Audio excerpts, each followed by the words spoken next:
Hi everyone, I'm Mat Seguin. I'm Emily Fraser. And we're going to be talking about SCRIPTFEST! So, Matt. Yes. Mat Seguin. Yes.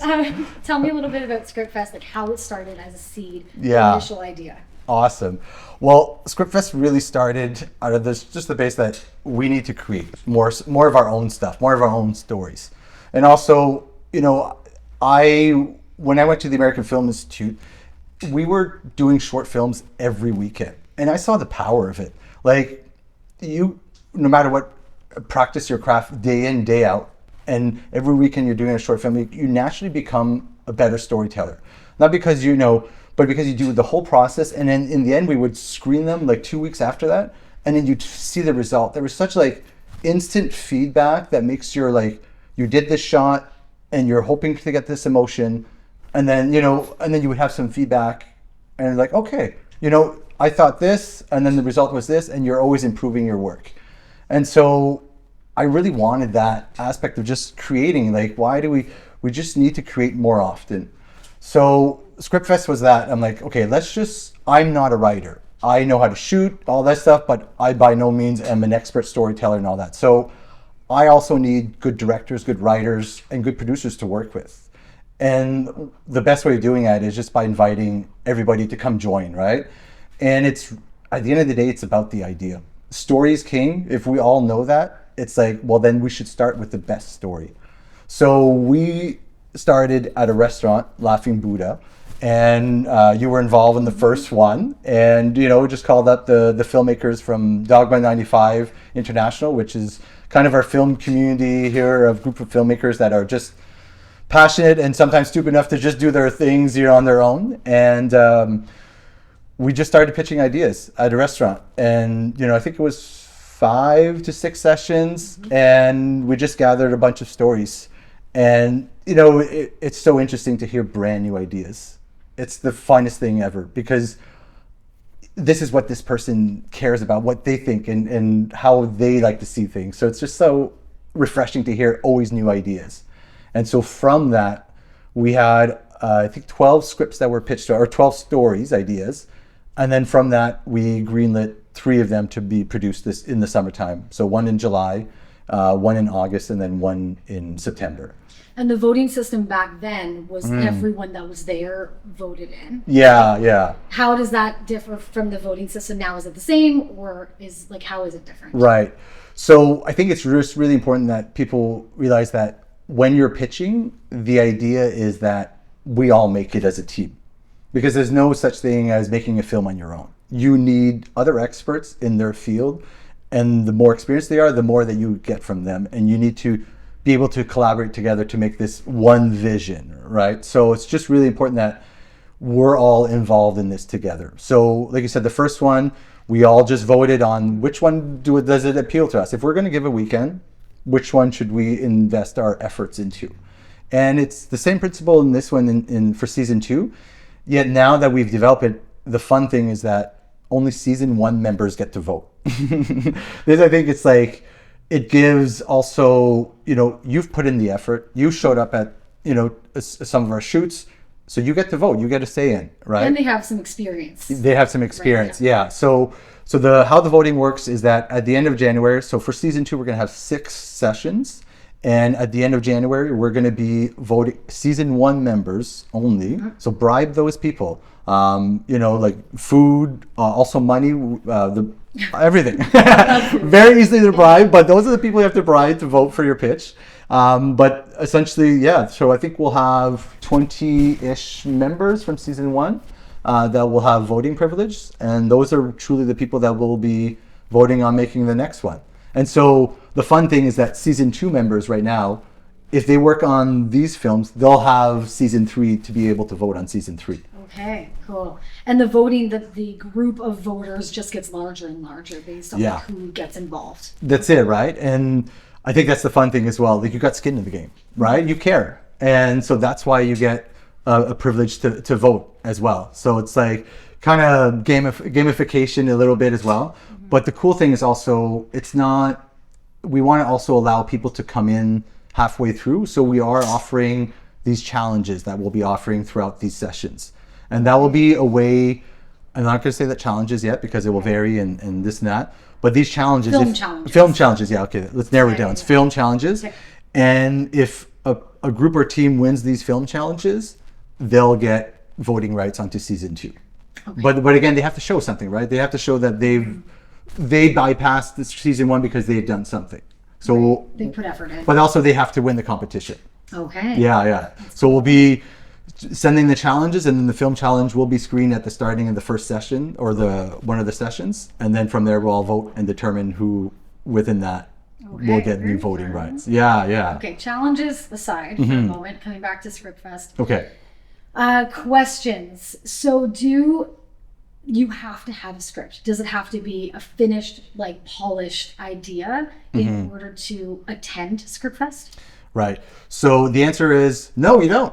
Okay. So it's really important that people just see this as like we are nurturing ideas. These ideas are at the base infancy, but so fresh that it got somebody excited. But like you're going to be pitching, and you have to be so stoked about your idea that you can't put these obstacles in front of it. Like you have to get so excited about it that by you starting to put writing it and all of these obstacles, which again will have to be done, but like you have to see how does the crowd feel about it. So you can have a script finished, some people will, but also sometimes just like some of the taglines like just shoot your shot, just see how the crowd reacts to it. Yeah. Right? Maybe you have something, but maybe you have something, but it has to be worked out a little bit. So just pitch your script.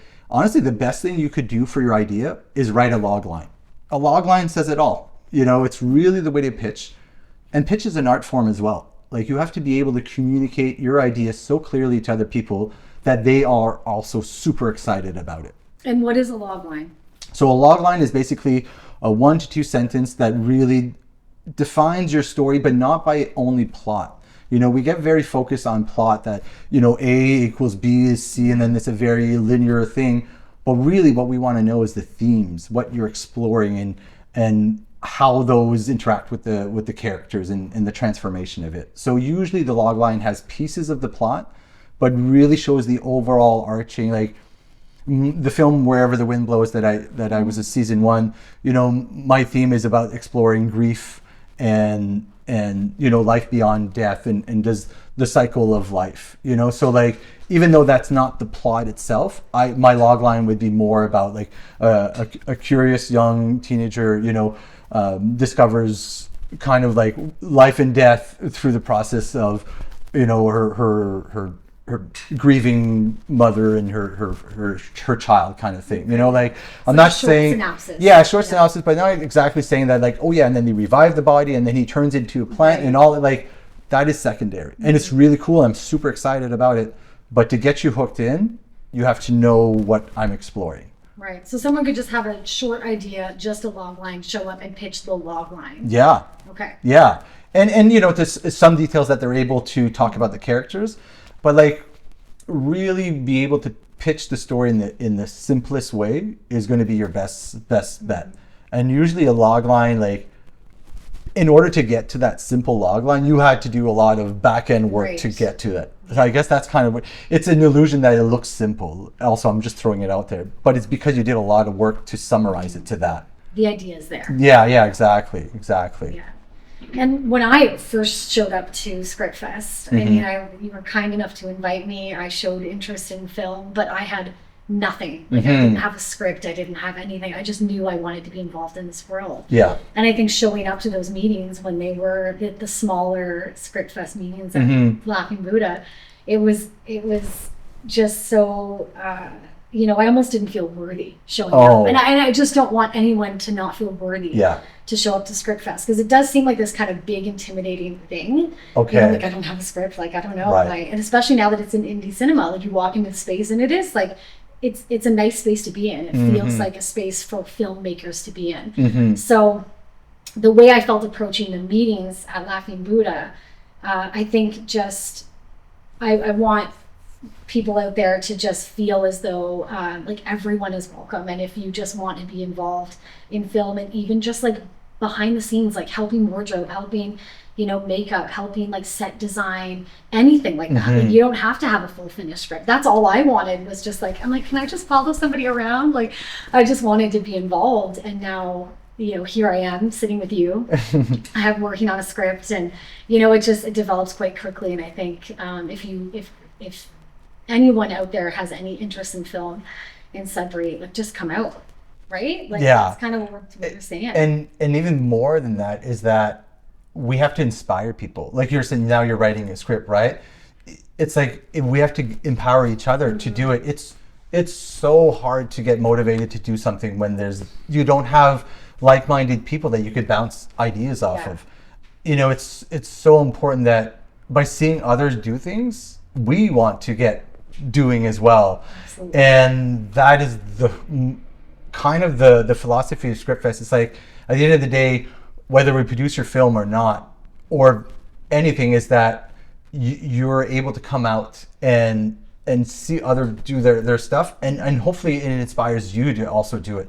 Like, ideas is our most precious resources. So to think that you're not worthy or your idea is second, it's like, what? That's like the opposite of what we want. It's like, we're so excited to hear new ideas that if you think, like, I even get more thrilled when people are not filmmakers, because it's just like, when you've been on set or you worked at a higher degree, you start to think that, oh, this is how a film works. You need a trailer, or you need this, and you're already putting obstacles in your mind because now you know how the sausage is made, right?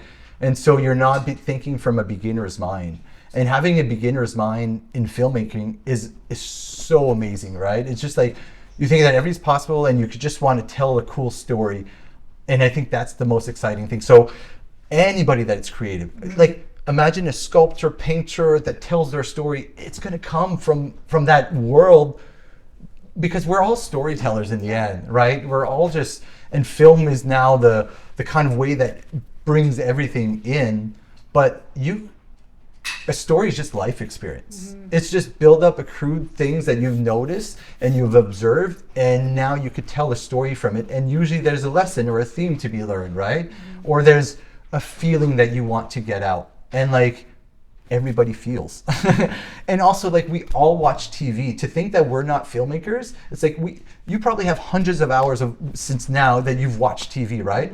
We mimic what we see. So if you keep watching TV, you kind of already know what filmmaking is. You're not an expert or know the shutter speed or anything, but you know that, oh, I really felt something when I watched that, and I want to recreate that. And I have a story. And so it's so important that you do not limit yourself and be your own and sabotage yourself, thinking that you're not this, or you're too old, or too young, or too much of this or less of that. I haven't done this. This person's so much better than me. Like, all of these ideas, they're completely false. You come and pitch, and you have a good idea. A good idea is a good idea. That's it. And even if, even please. If that idea on that night, because there's 5 pitches a night. Yeah, 5 to 6. We'll try. Yeah. Okay. So even if your idea isn't the top idea of that night, because the audience votes, right? Yeah. So there is like a QR code on the screen, and we scan it, and the whole audience gets it. It's so cool, that really interactive, cool. That instant feedback. Oh my God, watching that's everyone so cool. Actually do it. It's super cool.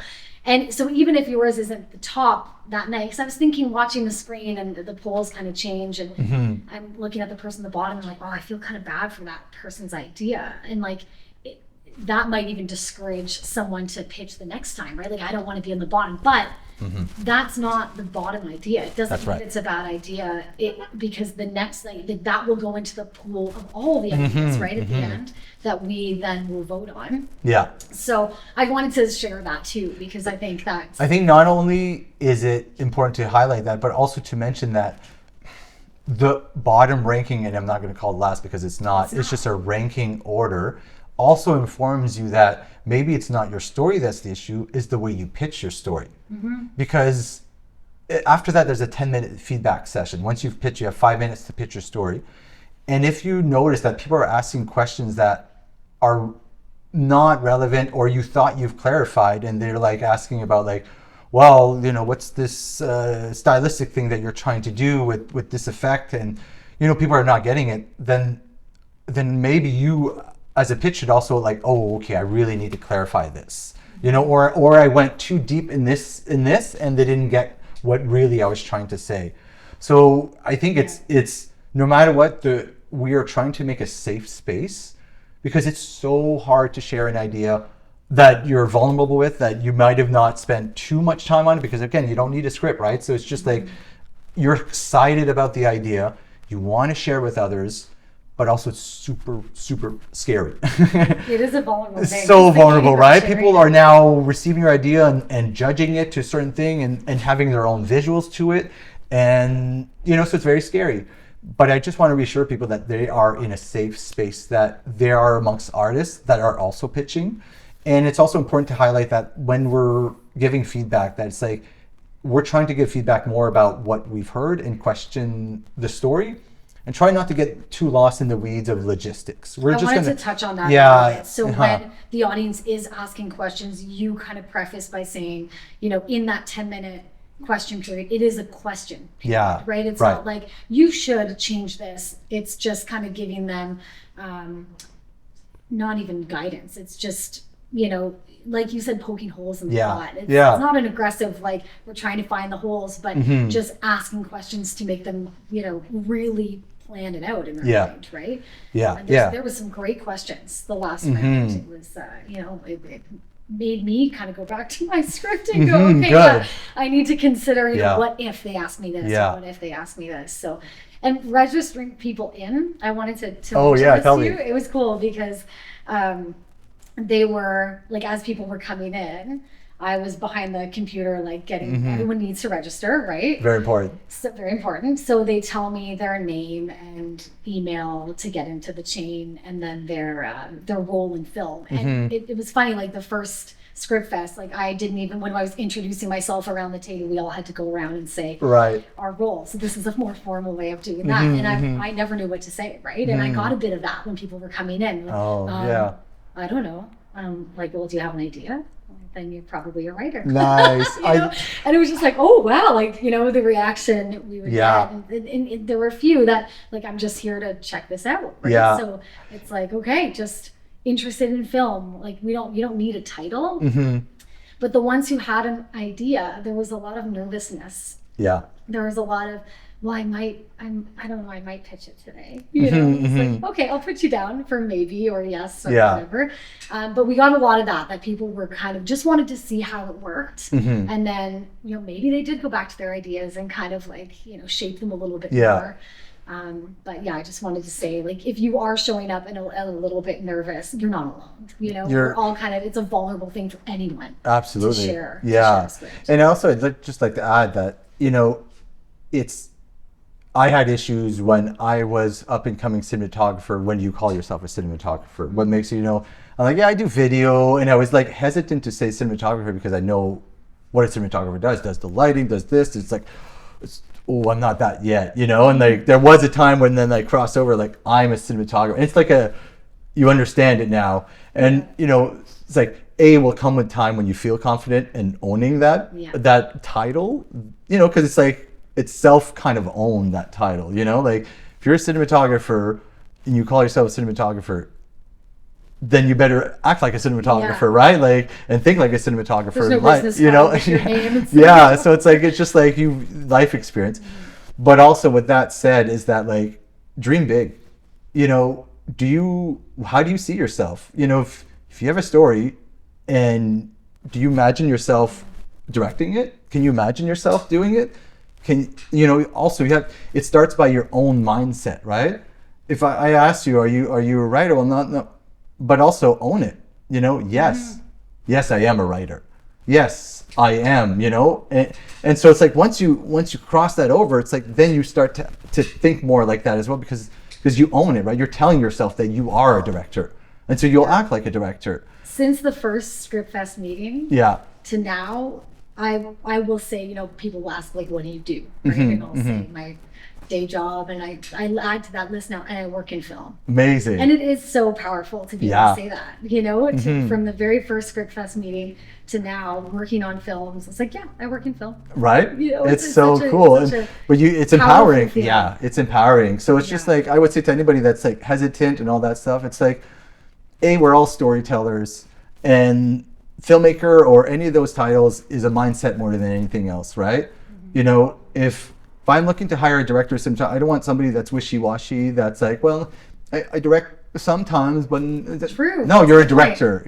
Own it, you know? That's a good point. And then reassure me that, like, if I'm investing in you, that you're also, you know, you think that you are that person. And so it's just like, dream big and empower yourself by you know, owning it, because then you'll act the part.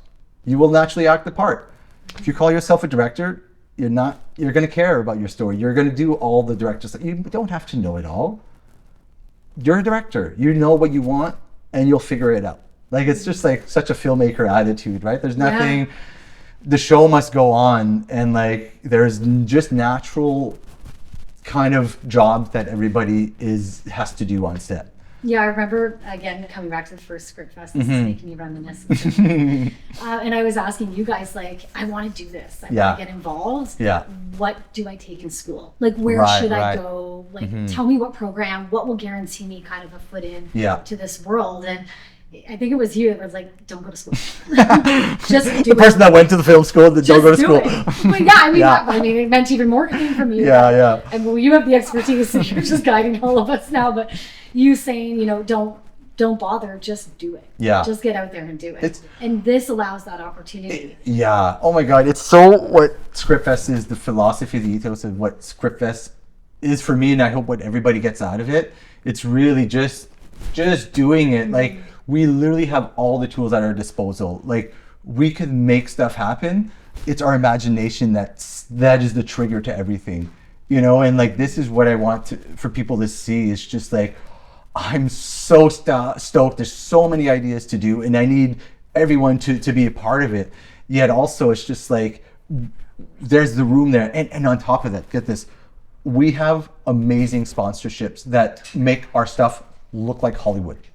We have a sponsorship from Sunbelt Rentals, which, thank you. And like, this is the lighting equipment that you could get in Hollywood.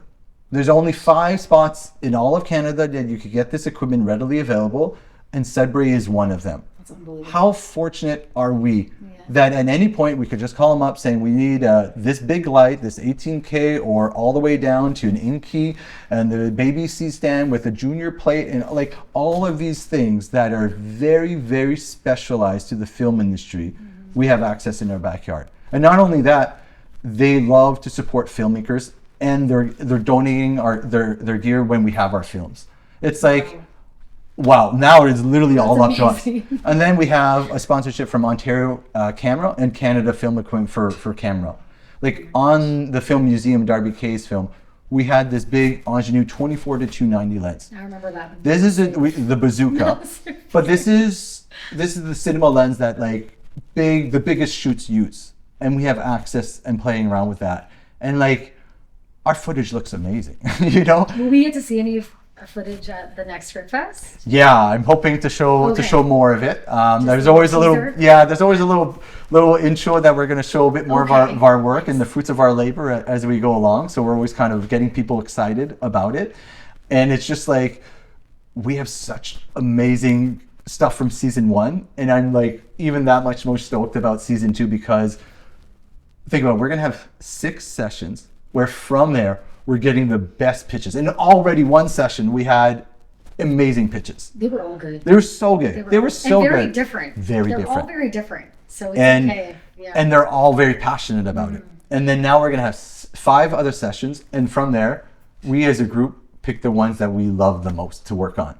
Like, now, does it play so in as far as, you know, if one is really set on a lake, for example, would that affect kind of what gets chosen, because we can't maybe do it right away or in the time frame that we're thinking? Would that play into it at all? I think there is some consideration to do that, but also the cadence will be 6 weeks apart. So once we decide, we green light in January the projects that we want to go. If one is on a lake, for example, then that would maybe be the last one to do. We're in Northern Ontario. The lakes are frozen right now, so not the best time to shoot in February. But probably by May, the lakes will be thawed out, or maybe it's a season 3 kind of thing. But I think we have that window. That's why we're also doing it at this time, the winter time, where we're kind of nurturing ideas and finishing up season 1 ideas. So then we could have another set of cadence to do spring and summer shoots. Yeah.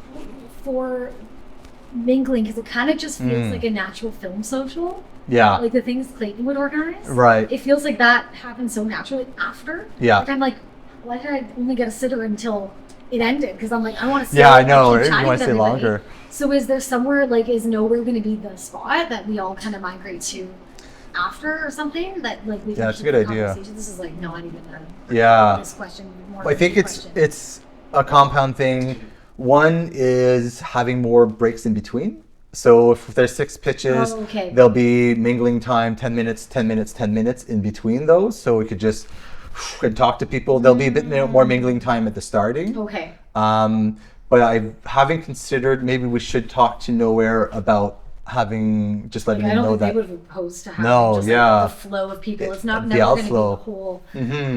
That's a great idea. Just be whoever can. Yeah. But they've kind of supported from the beginning, so it might be nice to just kind of. And I love that you touched upon the mingling aspect, because that's kind of the secret sauce of what SCRIPTFEST is. It's like, yes, you hear these fresh ideas and we're going to produce them, and all of this stuff is like the amazing stuff the long term. But really what's important is that like-minded people get to mingle together. I always use the analogy to Silicon Valley. Silicon Valley is Silicon Valley because you have people with ideas and you have people with money, and they're smashing together, interacting with each other at coffee shops, at other places other than they work. And this is like the place of gathering, and we're just smashing atoms and being like, talk, and like, I heard that pitch, I really loved it, and my sister has, in common, or there's so many things that it's going to spark. And once you spark that conversation, now it opens up the room for collaboration. Just bringing people together. Collaboration is what filmmaking is all about. You cannot make a film alone, and if you're doing it, you're probably not a successful filmmaker, or you're probably a little egotistical. And it's fine. It's fine. Leave your ego at the door, though. But that's what it is. Listen, the biggest thing I've learned, well, there's a lot of things I've learned when I went to film school, but one of them is it doesn't matter the budget if you have to check your ego. We get and it's fine, because we get so passionate about it. It's like, imagine it's your idea and somebody's telling you that you should do the shot this way or this way. It's like, who are you to tell? I've already imagined, but yet also, why are they saying that, right? There's a reason. Is it because I haven't communicated them properly, the feeling that I'm looking for, and they're not seeing it properly? Or are they telling me that logistically you could achieve that, but there's find out why there's a pushback, right? Instead of being insulted right away. And so collaboration is so important. And I'm going to drill it every time. Yeah. But really, those mingling session is what that is for. Yeah, it's so important. It's so important. And the 10 minutes after they pitch, right? Yes, yes. I mean, we had a great session where everyone who did pitch was really open to feedback. And, they weren't like, well, no, that's a terrible, question to anyone who asked a question, not that they would correct them. Yeah. But it was like every single person that went up was like, okay, I could see me working with this person. Yeah, and that's what it is. It's almost like a two-way interview. Yes, in a sense, yes, right? It really is. Where you're kind of like feeling that person out. Like, is this one? Do I like their idea? But when someone is talking passionately about an idea, it's hard not to kind of fall in love with it also. But yes, I can see myself working. This is a lot of time you spend with someone, with this team, with this person. Like, it's like, well, ideally a weekend, right? Yeah.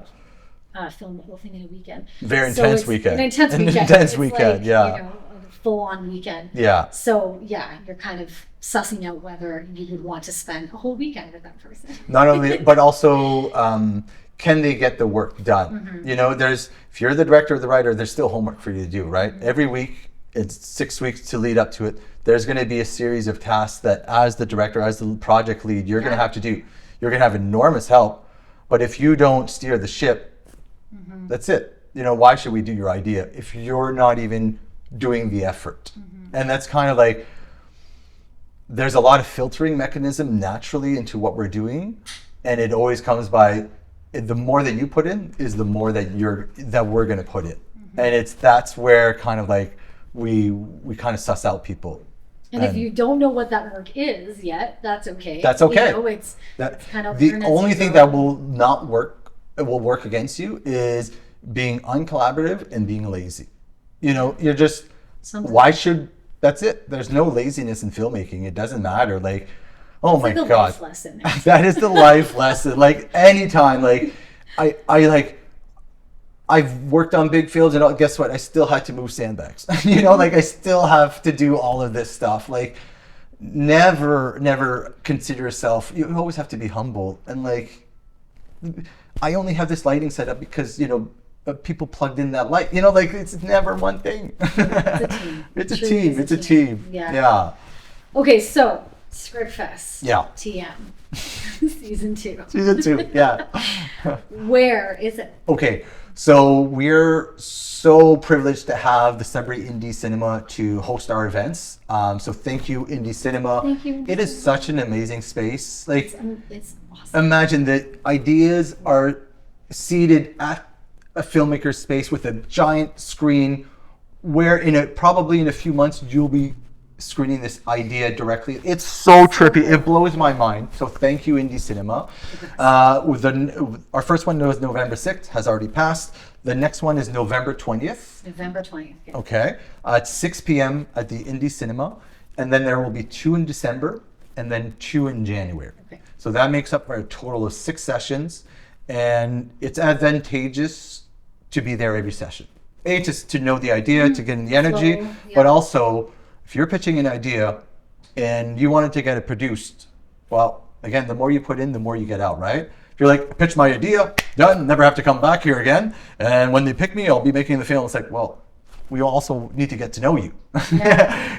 Like you said, that 2-way interview, right? That like, if we're there every session hosting it, and we, it's okay to miss a few. It's okay, but also like. But that's a good point. That it try to be there. Pay off to show up. Yeah. Right. So that's at the Indie Cinema twice bi-weekly on Wednesdays. 6 p.m. Yeah, 6 p.m. Is it worth getting there a little early, or?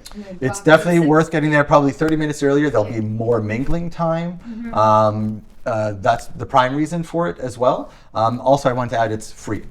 Right. No costs. It's free to anyone to join. And to also, it's cool to also just hear stories. You might not have anything to pitch or anything like that. You just like to hear good stories. You're creative. It's free. Come on and support the community. Come and support the community. Yeah. Come on. Come on.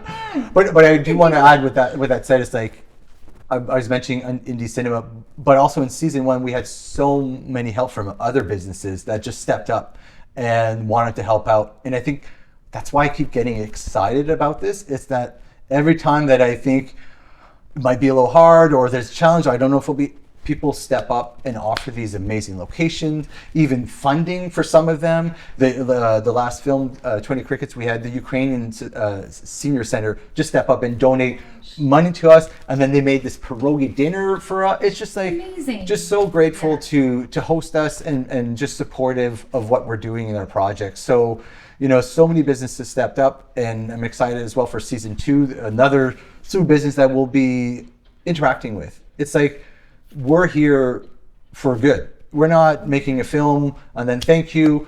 We need to build relationship with people, with businesses, and also with a filmmaker's code is always at work.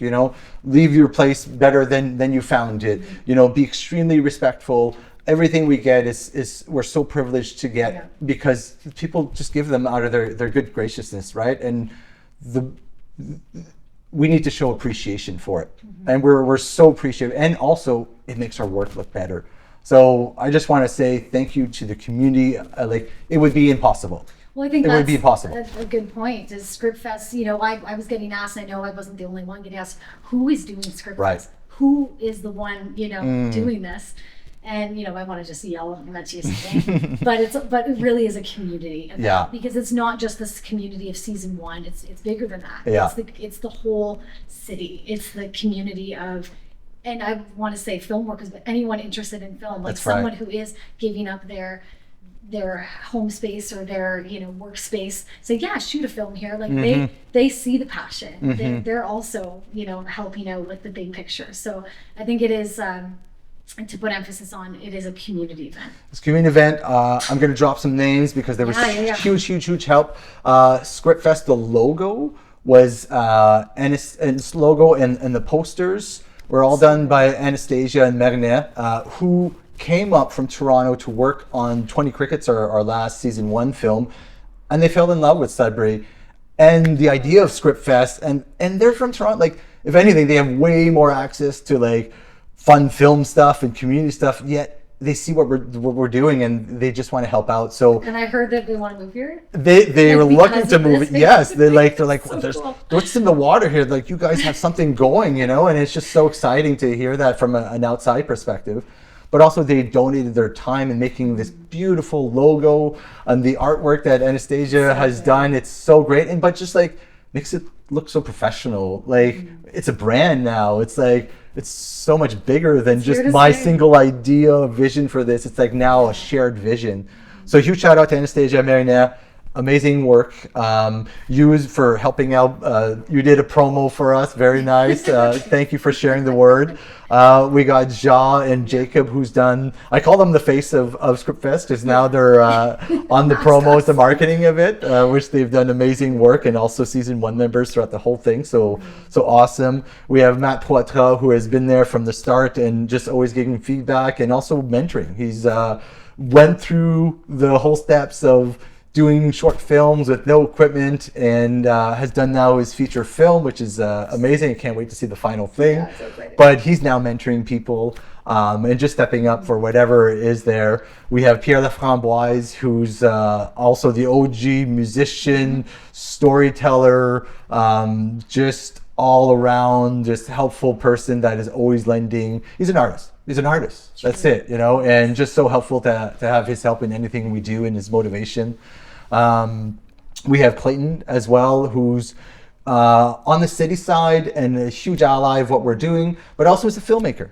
He's a filmmaker. He's an artist too. He's an artist, a musician, and just like, amazing. Man, he's always giving me feedback, but he understands how organizations work. Like, I'm an artist, and sometimes I'm like, the hell with this, like, if they don't get it, then, but also he like, this is how you have to approach it, and like such a gift to have his advice on things and how to get people more awareness of this. So really cool. There was Scion that has helped us out at our last one, and they're pushing out into their circles of friends. There's Emily Chauncey at the city, really huge help. There's Brandon, who's always there for us and in sound on all of our other projects. So thank you, Brandon. Oh my God, I'm forgetting some people. There's so many people. It's like such a solid foundation. That's right. Of season 1 that, I'll say we've created this solid foundation of artists that. There's Darby. Oh my God, this is what I mean. I started the name drop. I forgot. There's Darby, who has also been there from the start. Amazing filmmaker, and I can't wait to see her season 1 film as well, Museum. I'm sorry for anybody that I didn't drop your name. There's so many. We love you, season 1 members. Thank you. So those are the core foundation. But again, it's so much more than that. It's everyone's. We just want to keep building this team. Yeah, that's really it. Yeah. Yeah. Yay! Yay! SCRIPTFEST! SCRIPTFEST!